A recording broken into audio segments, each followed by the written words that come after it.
Okay, Bismillahirrahmanirrahim. My name is Taufik Nurrahman and I want to represent about International Labour Organization in case that Brazil over Amsterdam and RAPS by International Labour Organization. The UN's International Labour Organization has released a report stating that Brazil government violated the rights of the indigenous people by moving forward on the massive Belo Monte Dam without consulting indigenous communities.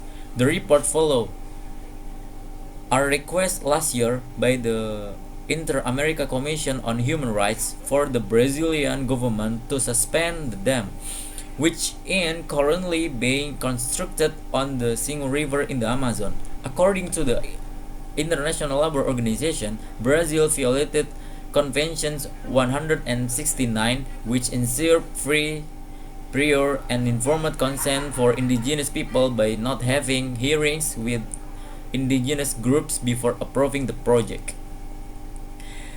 This is yet another major blow to the international legal and reputational standing of the Brazil government as it recklessly pursues the construction of the Belo Monte Dam to the detriment of indigenous and traditional peoples of the Singo, said Christian Poirier, Brazil program director with Amazon Watch, an organization that is campaigning against the dam.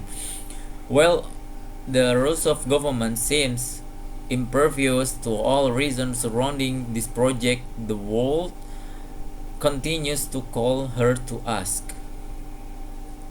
The International Labour Organization report found that the impact of the 11 till 17 billion dollar Belo Monte would go beyond the flooding of land and or displacement of these people by changing the flow of the Singo River on which communities have long depended.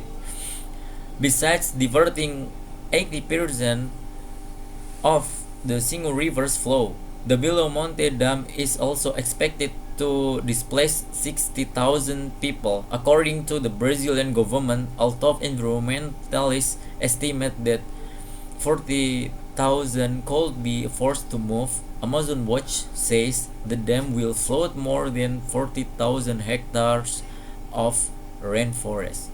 The Brazilian government argues that the dam, which was originally proposed in the 17th and 70s under a military dictatorship, is necessary to cover increasing energy demands in the country.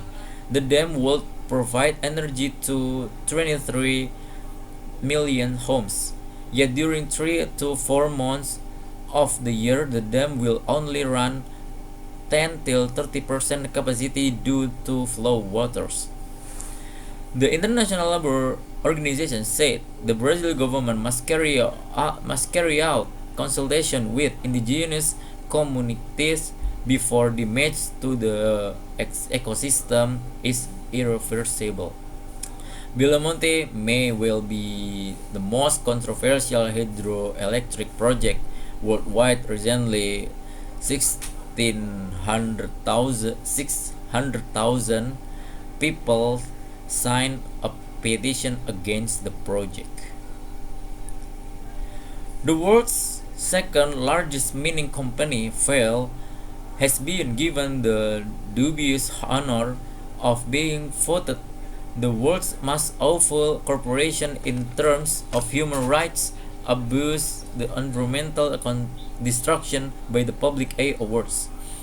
Vale received over 25,000 votes online, likely prompted in part by its stake, the hugely controversial Brazilian mega dam Belo Monte, which is being constructed on the Singo River. An expert panel gave a second award to British bank Barclays for speculation on food prices, which the expert state was worsening hunger worldwide. Okay, maybe enough for me. Thank you for listening my speech and wassalamualaikum warahmatullahi wabarakatuh.